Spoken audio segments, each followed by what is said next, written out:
अवंतिकायां विहितावतारं मुक्तिप्रदानाय सज्जनानाम् अकालमृत्यो परिरक्षणार्थं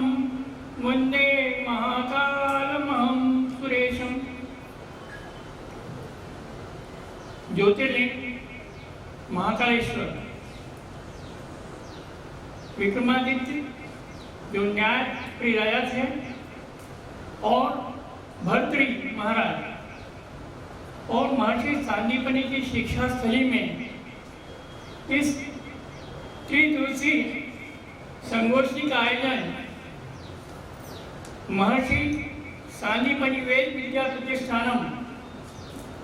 जिसका बोधवाक्य है यत् विश्व भौतिकजडम्, और महर्षि अरविंद सोसाइटी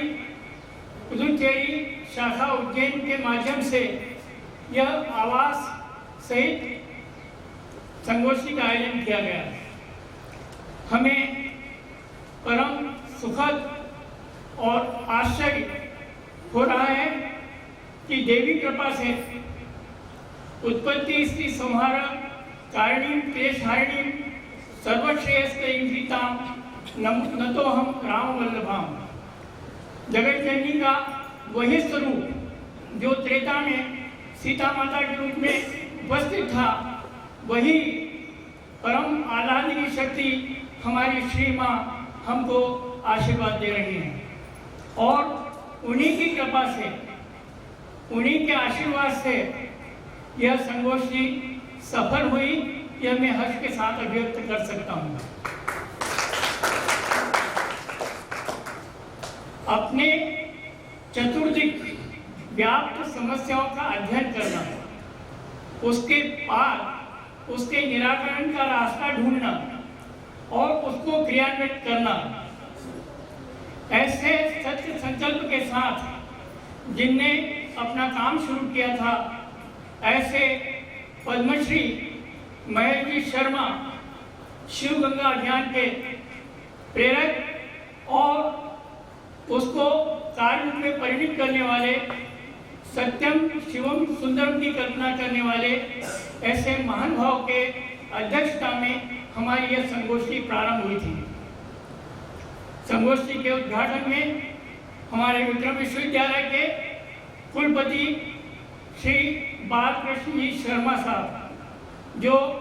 वेद वेदांत के अच्छे निष्णात हैं, और यह कहना अतिशयोक्ति नहीं होगी कि वर्षों बाद आचार्य नंदुलारी वाजपेयी जी के बाद हमको ऐसे विद्वान कुलपति प्राप्त हुए, वह भी इस संगोष्ठी के उद्घाटन के साक्षी। उनके द्वारा विस्तृत विवेचन किया गया कि महर्षि अरविंद ने वेद रहस्य के माध्यम से एक छोटे छोटे ऋचाओं के एक एक शब्द को निरूपित किया। व्यास सायण, इस सब परंपराओं का उल्लेख किया गया। गुह्य, विवेचन, गुणाति गुण रहस्य, अभिधा, व्यंजना, लक्षणा, इन सब को समाहित करते हुए कहा गया। इसके पश्चात हमारे पाणिनि संस्कृत विश्वविद्यालय के कुलपति श्रद्धेय पंकज लक्ष्मण जानी साहब ने, पाश्चात्य विद्वानों ने, मैक्स मूलर आदि ने जो भी भ्रांत धारणाएं वेद के बारे में प्रतिपादित की थी, उसका समूल विच्छेदन करते हुए आज की परिस्थिति में हमें महर्षि अरविंद जी का वेद रहस्य, उनका वैदिक अनुसंधान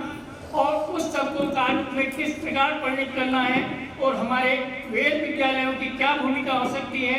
सरकार की क्या भूमिका हो सकती है, और उस सब से परे हमारी अपनी, क्योंकि हमें संस्कार संरक्षित रखना है, हमारी संस्कृति को संरक्षित रखना है, इस सब के बारे में विस्तृत विवेचन किया था। साथ ही उस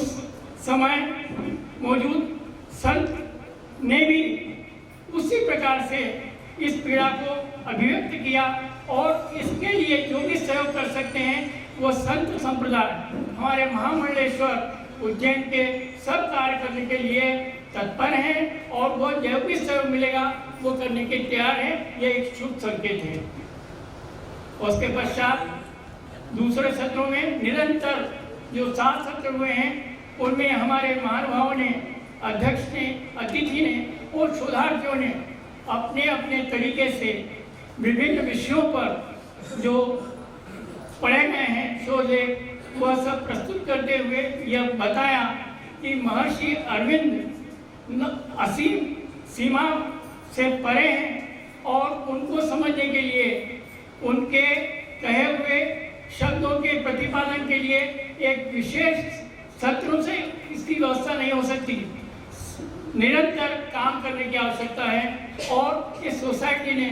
इस समय उस बीड़ा को उठाने का संकल्प लिया है जो हमारे श्री आज के मुख्य अतिथि श्री शर्मा साहब, मनोज जी शर्मा साहब, भगिनी सुमन जी और ऋचा में वगैरह सब है, नारी शक्ति के उन्नयन के लिए प्रयास करेंगे। और एक विशेष बात जो इस संगोष्ठी के माध्यम से आई कि आने वाली संतति में किस प्रकार देवी गुणों का आविर्भाव हो, उसके लिए हमारे समाज में हमारे क्या दायित्व हैं, उसको करने के लिए भी हम काम करेंगे। ऐसा संकल्प भी हमने लिया है इसी गोष्ठी के माध्यम से। यह विचित्र संयोग है कि हमारे यहाँ इस छोटे से आयोजन में संख्यात्मक वृद्धि न हो, लेकिन गुणात्मक वृद्धि का संकेत हमें मिल रहा है। और हमारे यहाँ 5 कुलपतियों ने और 2 निवृत्त कुलपतियों ने इस सभा को संबोधित किया है और 16 प्रोफेसर जो विभिन्न स्थानों से उत्तर प्रदेश, राजस्थान, हिमाचल प्रदेश, आंध्र, गुजरात और छत्तीसगढ़ सहित जो है 12 जो प्रदेशों ने यहाँ प्रतिनिधित्व किया है। मैंने सुना था स्कंद पुराण में उल्लेख आया है कि 84,000 ऋषियों ने सूत जी से जो प्रश्न करते हुए कुछ समाधान चाहा था, हमारे यहाँ 84 शोधार्थियों ने अपने वाचन किए हैं और वो 84 जो शोधार्थी है वो एक शोधार्थी 1000 ऋषियों का, 1000 मुनियों का प्रतिनिधित्व करता है। हमारे यहाँ 7 महिलाओं ने अपने दिव्य संदेश प्रसारित किए हैं और उस संदेशों के माध्यम से हम आने वाले समय में काम करते रहेंगे। ऋत और सत्य इसकी विवेचना करना हमारा परम कर्तव्य है और यह जो पीढ़ी है, आने वाली पीढ़ी है, जो तो आगे चल करके इस दिशा में काम करेगी, तो हम अपना भार उनके कंधों पर देंगे और वह इस देश को, इसकी संस्कृति को, वैदिक संस्कृति के प्रचार प्रसार में सन्नद्ध होकर के एक ऐसा संदेश देगी विश्व को कि जिसके माध्यम से मित्रस्थ चक्षुषा समीक्षा में की भावना प्रकट होगी। इसके साथ ही कहा गया है कबीर मनीषी परिभूत स्वयंभू, तो उस सब को भावना को काम करते हुए संसार विश्व शिष्य देव एवं मधुरे फले काव्यामृत स्वाद संगति सज्जनेश्वर। तो काव्यामृत का स्वाद और सज्जनों की संगति तो हमारा वेद प्रथम काव्य है। और यहाँ जो बैठे हुए महर्षि अरविंद के अनुयायी, उनके संदेश को जन जन तक ले जाने वाले वो सज्जनों की संगति भी मिली है। इस प्रकार से हमने इस कलियुग में एक अमृत का पान किया है और आप सबका जो सहयोग रहा है, जिन विद्वानों का सहयोग रहा है, उनकी भूरी भूरी प्रशंसा के पात्र हैं। हम वैसे ही कार्य करते रहेंगे। और इस सब में मैं कहना चाहूँगा कि हमारे बनारस से पधारे हुए श्री अमलधारी सिंह जी से हमको प्रतिपल मार्गदर्शन किया है। हम उनसे बहुत प्रेरणा ले रहे हैं। और इसके साथ ही हमारे रायपुर से पधारे हुए भगवत सिंह जी साहब, उन्हें ये कहा कि हमारे भीष्म पितामह का आदेश है, मैं आऊँगा। 15 दिन पूर्व उनकी स्टैंड लगाया गया और आज वो इतनी लंबी यात्रा करके हमारे बीच आए हैं, हम उनका हृदय से स्वागत करते हैं। और ऐसे वेद मनीषी, ऐसे सेवा हवी व्याख्याताओं के माध्यम से, दार्शनिकों के माध्यम से, ऋषियों के माध्यम से, सेवावर्तियों के माध्यम से जो हमको प्रेरणा मिलती है वो अदम्य और सदैव लाभकारी होती है। हम इस समय में हम आपको यही आश्वासन करते हैं, जैसे जोशी जी ने बताया कि